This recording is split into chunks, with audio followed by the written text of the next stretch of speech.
Welcome to Saray Wealth. My name is Joe Anderson.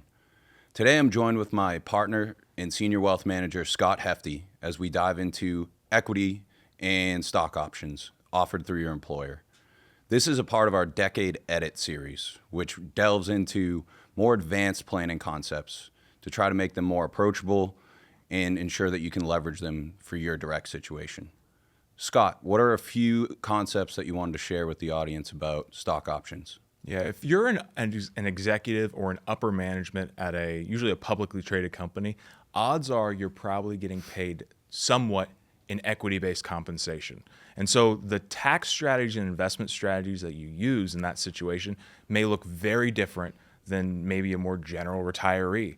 And the first key is understanding what type of equity compensation you have. And there's some various types. You know, one of the more common ones we see are going to be called restricted stock units, sometimes called RSUs. And what an RSU is when a company grants you stock, but it's on a vesting schedule. So they'll promise to give you the stock, it's in your name, but you don't actually own it to a predetermined schedule. The key with this is when you are granted, when that stock vests, can often be a taxable event. So the challenge with RSUs or restricted stock options is while they're nice and given to you, and it's a great added benefit as an executive who's doing well, it can be a challenge when navigating from a tax position. There's other kinds too, which are called stock options, and there's really two different various kinds. There's a non-qualified stock option and an incentive stock option. And again, it's important to know which you have and how those are treated differently in a tax perspective. When you're looking at a non-qualified stock option, typically they're taxed in two ways. The company is going to be giving you the right, not the obligation, to purchase shares in your company at a lower price. And so let's just say you get to buy something at $10 and it's worth $20.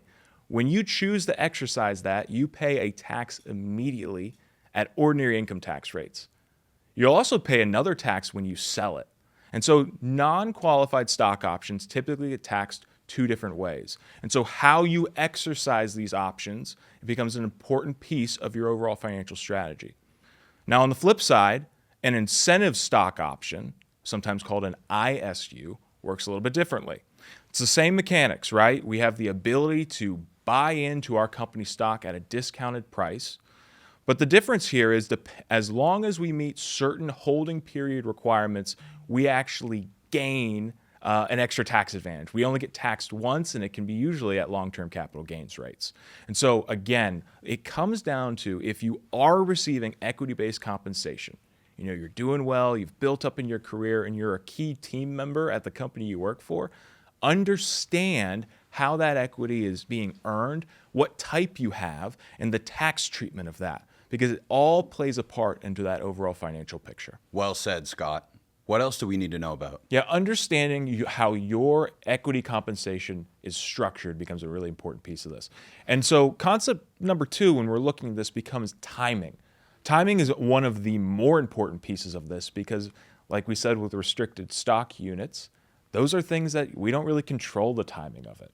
And so knowing that tax hit is going to come and how do we space our other financial aspects to accept that and make sure we're being as efficient as possible becomes a big piece. Timing also around clarity for exercising a stock option. Certain equity-based compensations will give you a limited window for when you're able to exercise that option. And so when we exercise it based off the share price, based off of letting your options expire, these are all really important pieces. Odds are if you are getting equity-based compensation, you have a really strong salary and you're probably in a higher tax bracket as is. And so the tax bracket part of this conversation is just as important. But if you navigate this right, equity-based compensation can be one of the better ways to build and compound wealth. It's a real accelerator to your wealth building journey when structured and done in the correct way. Equity compensation sounds great. What are some of the challenges that can come with that? Yeah, it's a big benefit for, really in key employees at a company, right? But there are some very challenging things to navigate. And one of the pitfalls that we see often with people who have this equity-based compensation can be a significant concentration in their company's stock. And so, yes, we've amassed a large portfolio. Yes, it's doing really well, but there is some risk with such a large piece of our money being tied to one stock. If you think about it, most of us have, we understand the concept of diversification, and we don't want to have all of our money in one stock or even one type of company. We want to diversify into different places. But sometimes those stock options really force a concentration in one company. And that can lead to some challenges. And when we're trying to unwind that, becomes a tax problem as well.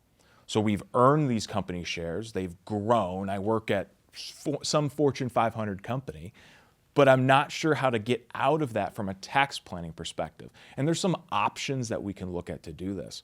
Things from gifting the stock, leaving those stock shares to be inherited by your family and get a step up in basis, some tax loss harvesting strategies, or even using trust construction to help us divest out of that concentration in an efficient manner become some strategies that need to be looked at.